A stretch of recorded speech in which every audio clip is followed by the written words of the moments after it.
नमस्कार, मैं रवीश कुमार। राहुल गांधी बिहार की सभाओं में वोट चोरी को लेकर बोलने लगे हैं। पता नहीं आपने मेरा जो हरियाणा पे प्रेजेंटेशन था वो आपने देखा या नहीं देखा, लेकिन केवल वोट चोरी पर नहीं बोल रहे हैं, यूनिवर्सिटी पर भी काफी फोकस कर रहे हैं। इस रैली रिपोर्ट में आपको देखने का मौका मिलेगा कि नालंदा यूनिवर्सिटी को लेकर अमित शाह किस तरह से बात कर रहे हैं और राहुल गांधी किस तरह से बात कर रहे हैं।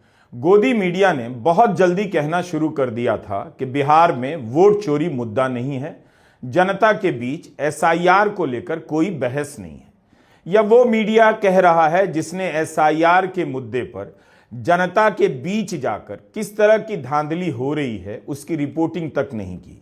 उस वक्त भी नहीं जिस वक्त सुप्रीम कोर्ट में विपक्ष के नेता लगातार चुनाव आयोग के दावों को एक्सपोज कर रहे थे। 24 घंटा मीडिया मुझे गाली देगा, 24 घंटा मीडिया मुझे गाली देगा। मैंने हरियाणा के बारे में साफ मीडिया के सामने बोला कि वोट चोरी हो रही है, 25 लाख फर्जी वोटर हैं।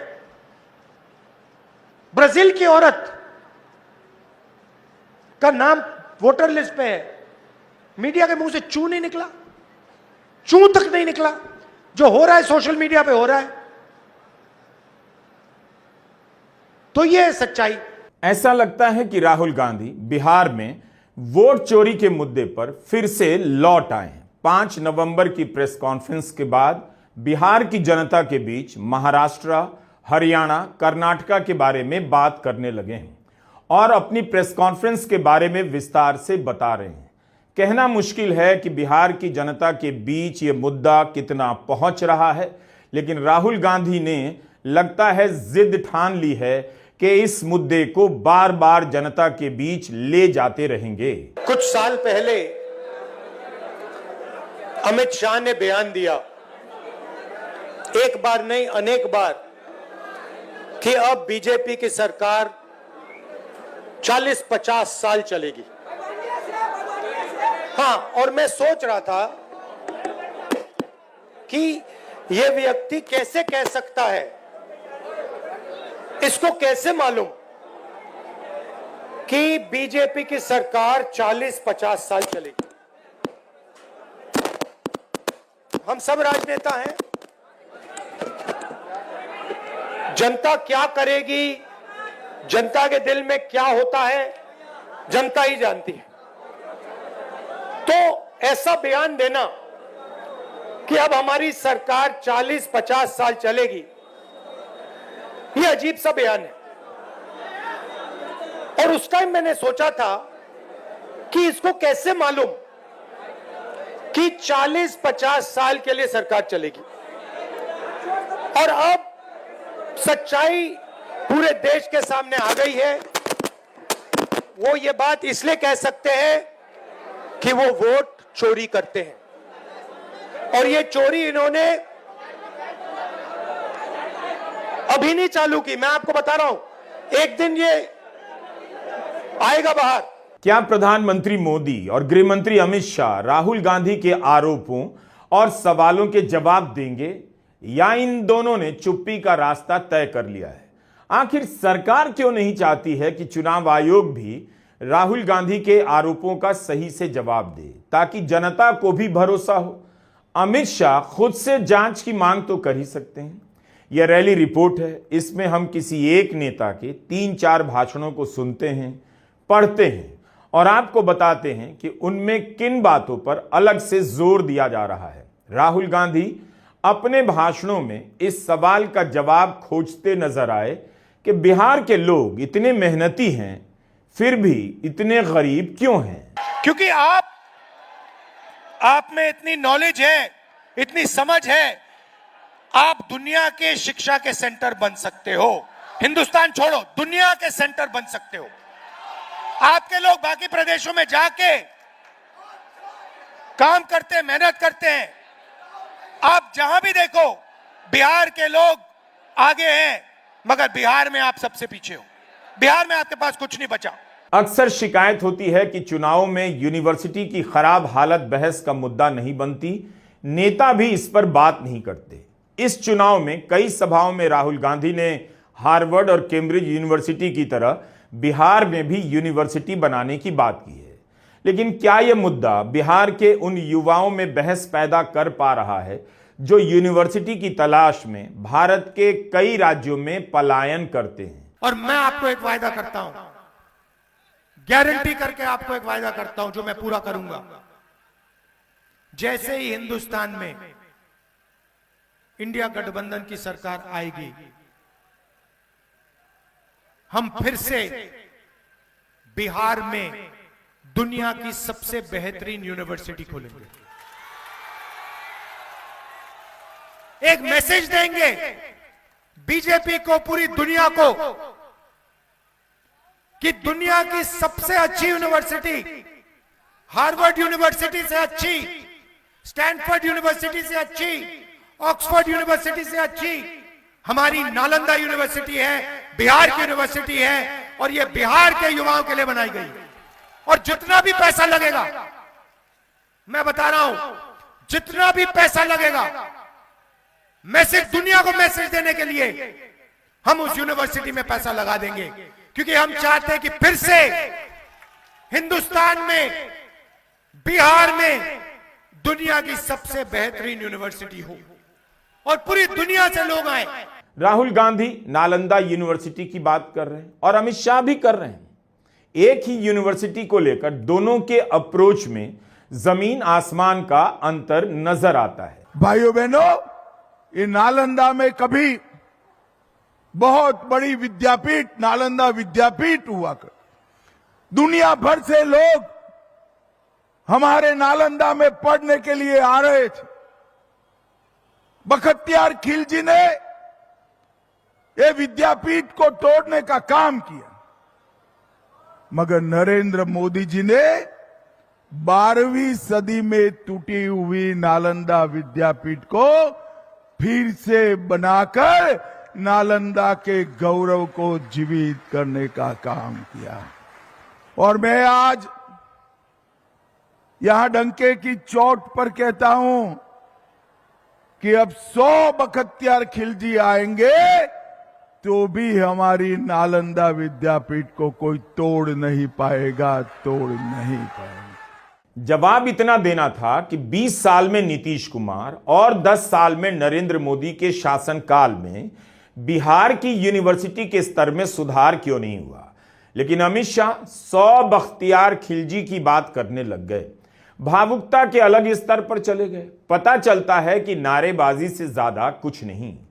यही नारे बिहार के चुनाव में बीजेपी के नेता पहले भी लगा चुके हैं। अमित शाह को यह बताना चाहिए था कि आज नालंदा यूनिवर्सिटी की क्या हालत है। क्या वाकई इस यूनिवर्सिटी का गौरव जीवित किया जा चुका है जिसका दावा अमित शाह कर रहे हैं? क्या आज बिहार का युवा इस यूनिवर्सिटी को लेकर अपने भविष्य के सपने देख सकता है? यूपीए की सरकार थी, हमने नालंदा यूनिवर्सिटी को फिर से खड़ा करने की कोशिश की, पैसा डाला, इंटरनेशनल सबसे हाई क्वालिटी के लोगों को हमने इकट्ठा किया। नरेंद्र मोदी की सरकार ने नालंदा यूनिवर्सिटी का सपना रद्द कर दिया, खत्म कर दिया, बंद करवा दिया और आपको पेपर लिख दिया।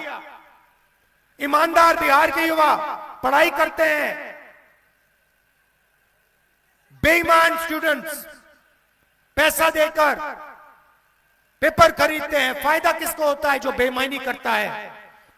और जो ईमानदारी से पढ़ाई करता है उसको कुछ नहीं मिलता इस बिहार में। वो मजदूरी करता है, उसके पापा, उसकी मां लाखों रुपए देती है कॉलेज के लिए, एग्जाम देने के लिए, ट्यूशन के लिए, और फिर आखिरी मिनट उसको पता लगता है कि भैया पेपर लीक हो गया, पेपर चोरी हो गया।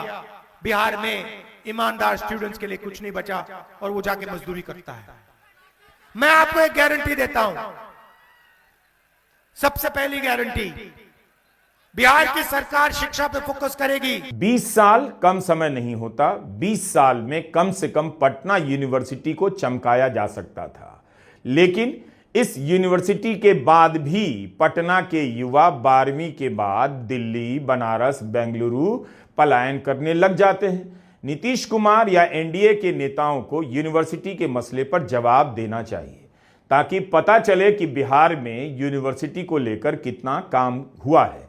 पूरा बिहार कोचिंग सेंटर के भरोसे बैठा है। स्थानीय अखबारों को सर्च कीजिए, भारी संख्या में शिक्षकों की कमी की खबरें मिल जाती हैं। बिहार में हार्वर्ड, कैम्ब्रिज खोलना आसान नहीं है, लेकिन जो यूनिवर्सिटी हैं पहले से, उन्हें तो बेहतर किया ही जा सकता था। इसी साल अप्रैल की खबर है, जेपी यूनिवर्सिटी ने वित्त वर्ष 2025-26 के लिए 884 करोड़ के घाटे के बजट को मंजूरी दी है। इस बजट में सैलरी, पेंशन और अन्य खर्चे शामिल हैं। टाइम्स ऑफ इंडिया में यूनिवर्सिटी के वाइस चांसलर परमेंद्र कुमार वाजपेयी का बयान छपा है कि पिछले कुछ वर्षों में अकादमिक सेशन देरी से शुरू हुआ। इसका छात्रों के भविष्य पर भी बुरा असर पड़ा और यूनिवर्सिटी की साख पर भी। हायर एजुकेशन की बात करेंगे तो हमारे बिहार में हायर एजुकेशन की ये हालत है कि 5 साल में बीए होता है। मैं गोपालगंज बिहार से आता हूँ। हमारे यहाँ सारण कमिश्नरी में छपरा जिला आता है। छपरा में एक जेपी यूनिवर्सिटी है जहाँ पर 5 साल में बीए कंप्लीट होती है। लोग कहते हैं आप छपरा से आपने बीए किया है, अच्छा तब तो नौकरी नहीं मिलेगी। एक तो बेरोजगारी की हालत पूरे देश में वैसी ही है। पूरा का पूरा सिस्टमेटिक अटैक हुआ है बिहार के छात्रों पे। एनआईआरएफ की रैंकिंग में बिहार की यूनिवर्सिटी का स्थान कहीं से भी अच्छा नजर नहीं आता। प्रधानमंत्री मोदी ने भी इसी पटना से इंस्टीट्यूट ऑफ एमिनेंस की बात की थी, लेकिन उनका भी क्या हाल है, कम से कम उन्हें बताना चाहिए। 2017 में नीतीश कुमार ने हाथ जोड़कर पटना यूनिवर्सिटी को उनसे सेंट्रल यूनिवर्सिटी बनाने की मांग की, तो वहीं पर भरी सभा में प्रधानमंत्री मोदी ने कह दिया, सेंट्रल यूनिवर्सिटी पुरानी बात है। मैं हाथ जोड़कर प्रार्थना करूंगा कि थोड़ी कृपा करिए और पटना विश्वविद्यालय को केंद्रीय विश्वविद्यालय का दर्जा प्रदान कर दीजिए। नीतीश जी ने बड़े विस्तार से एक विषय को बड़ा आग्रह से रखा और आपने भी बड़ी ताकत दी उसको तालियां बजा बजा करके।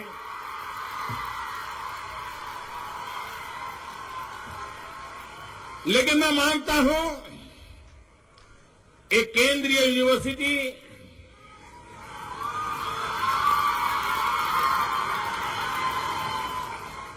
ये बीते हुए कल की बात है।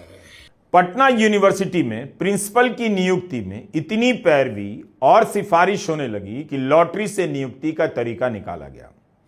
साइंस कॉलेज की प्रिंसिपल के पद पर होम साइंस की टीचर को नियुक्त किया गया।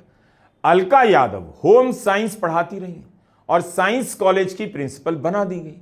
भागलपुर में राहुल गांधी यूनिवर्सिटी पर बोल रहे थे तो हमें लगा जरा भागलपुर की तिलका मांझी यूनिवर्सिटी को लेकर ही क्या खबरें छपी हैं उसे ही सर्च कर लेते हैं। एक खबर मिली कि इसी जनवरी की खबर है कि 148 गेस्ट टीचर की नियुक्ति के आवेदन मांगे गए। इसका मतलब है वहां 148 शिक्षकों के पद खाली हैं। परमानेंट शिक्षकों की जगह गेस्ट टीचर से काम चलाया जा रहा है। एक खबर हमें यह भी मिली कि एबीवीपी ने 1 महीना पहले इस यूनिवर्सिटी में बड़ा आंदोलन किया।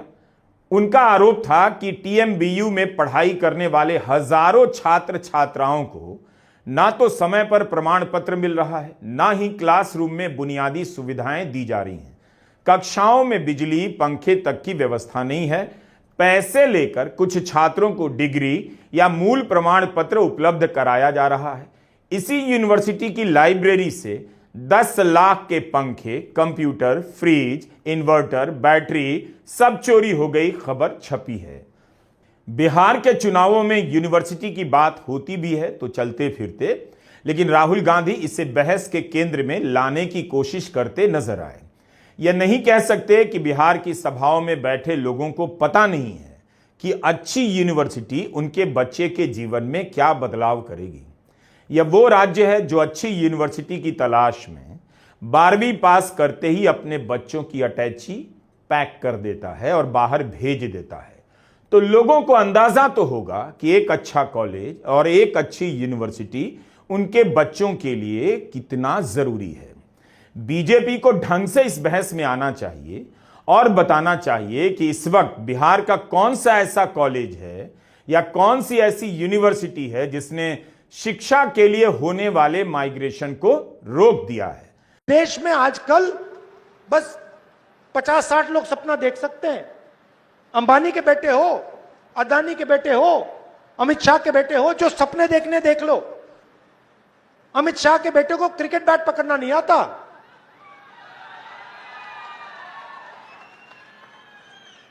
रन लेना तो छोड़ दो, मगर है वो क्रिकेट का चीफ। पूरी क्रिकेट कंट्रोल कर रखी है। क्यों कर रखी है? पैसा। बिहार में कांग्रेस 60 से अधिक सीटों पर चुनाव लड़ रही है। कांग्रेस का प्रदर्शन ही तय करेगा कि महागठबंधन की सरकार बनेगी या नहीं। तेजस्वी यादव तुरंत नौकरी देने की बात करते हैं। राहुल गांधी नौकरी से पहले पढ़ाई के स्तर की बात करते हैं। राजनीति में शिक्षा पर बात होनी चाहिए। बात होगी तभी कांग्रेस की भी जवाबदेही तय होगी, और नीतीश कुमार से लेकर मोदी सरकार की भी। नरेंद्र मोदी बिहार आए और उन्होंने आपसे क्या बोला? उन्होंने आपसे बोला कि बीजेपी की सरकार ने डेटा का दाम इतना कम कर दिया है कि आप रील बना सकते हो। आप रील बना सकते हो, आप इंस्टाग्राम पे फोटो देख सकते हो, आप फेसबुक पे जा सकते हो। भाई और बहनों, रील बनाने से, इंस्टाग्राम पे फोटो देखने से, सेल्फी लेने से आपके जेब में पैसा आता है क्या? भाई और बहनों, जब आप सेल्फी लेते हो, अपने दोस्त को भेजते हो, जब आप इंस्टाग्राम पे जाते हो, जब आप फेसबुक पे जाते हो, तो पैसा जियो का बनता है, बिहार की जनता का नहीं बनता है। अंबानी का पैसा बनता है। भाई और बहनों, नरेंद्र मोदी जी ने आपसे रोजगार की बात नहीं की। आपसे कहते हैं आपको हमने इंस्टाग्राम दिया, डेटा का दाम कम किया। अब सच्चाई सुनिए, ये इंस्टाग्राम जो है, ये रील्स जो हैं, ये फेसबुक जो है, ये आपके ध्यान को भटकाने का तरीका है, आपके ध्यान को इधर उधर ले जाने का तरीका है। ये सारे के सारे 21वीं सदी का नशा है, नया नशा है। ये 21वीं सदी का नशा है। सही बोल रहा हूं? और प्रधानमंत्री आपको रोजगार नहीं दे रहा है। अगर ये आपको रोजगार देता, अगर ये आपको अस्पताल देता, अगर ये पेपर लीक को हटाते, लोगों को जेल में डालते और फिर कहते कि हमने डेटा आपको दे दिया, कम दाम पे दे दिया, तब भी ठीक होता, क्योंकि आपके पास रोजगार होता, आपके जेब में पैसा होता, आपके प्यारे बिहार में अस्पताल होता, कॉलेजेस होते, यूनिवर्सिटीज होते। नरेंद्र मोदी, नीतीश ने कॉलेजेस और यूनिवर्सिटीज प्राइवेटाइज कर दिए, अस्पताल प्राइवेटाइज कर दिए, रोजगार छीन दिया, आपको मजदूर बना दिया, और फिर यहां आके आपको भाषण देते हैं। मीडिया को भी बिहार के कॉलेजों की पढ़ाई पर रिपोर्ट करनी चाहिए। उन्हें बताना चाहिए कि आज की तारीख में वे किस कॉलेज में अपने बच्चों का एडमिशन बिहार में कराना चाहेंगे, कौन सा कॉलेज उन्हें प्रभावित कर रहा है। ज्यादातर गोदी मीडिया के एंकर पुल पुलिया दिखा रहे हैं। इससे कोई भी इनकार नहीं कर रहा कि नीतीश कुमार के दौर में सड़कें नहीं बनी, बल्कि उनका स्तर भी सुधरा है। बात उसकी क्यों नहीं हो रही जो हुआ नहीं और जिसका असर युवाओं के भविष्य पर पड़ रहा है। नमस्कार, मैं रवीश कुमार।